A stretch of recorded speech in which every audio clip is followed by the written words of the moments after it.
I heard my wife and her partner insulting me in the bedroom, and I'm seriously questioning our future together. I have been poly with my wife for over a decade. We have our rules, the most fundamental one being that even in the context of poly, we would always operate on a bedrock foundation of mutual respect for each other and each other's partners. We never got hung up on the not in our bed nonsense.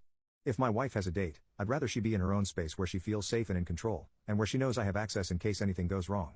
We both take partners back to our home regularly. We have no kids, so there's no problem there.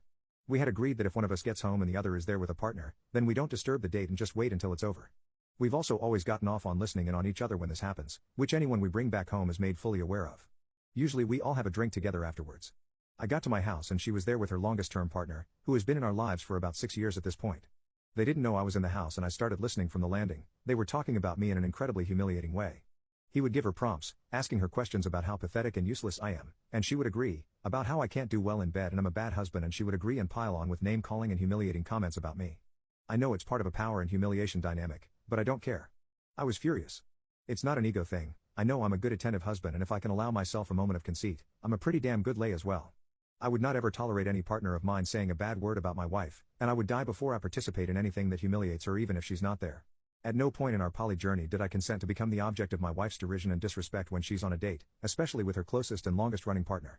I walked into the bedroom, big no-no, and told him to get out. My wife was livid and said no, he's not going anywhere, but I put my foot down and kicked him out of the house. We had a massive fight. She told me I was being a huge wuss. I told her she doesn't respect me, and some harsh words were said from both sides. That was Tuesday night and we haven't really spoken since. I certainly won't be the first to make contact, and she's been staying at his place all week, which is a major violation of our ground rules, but I also broke them by kicking him out. For 13 years I've worshipped the ground she walks on, and I refuse to accept the way they talk about me, even in the heat of the moment. It's not right and I won't stand for it.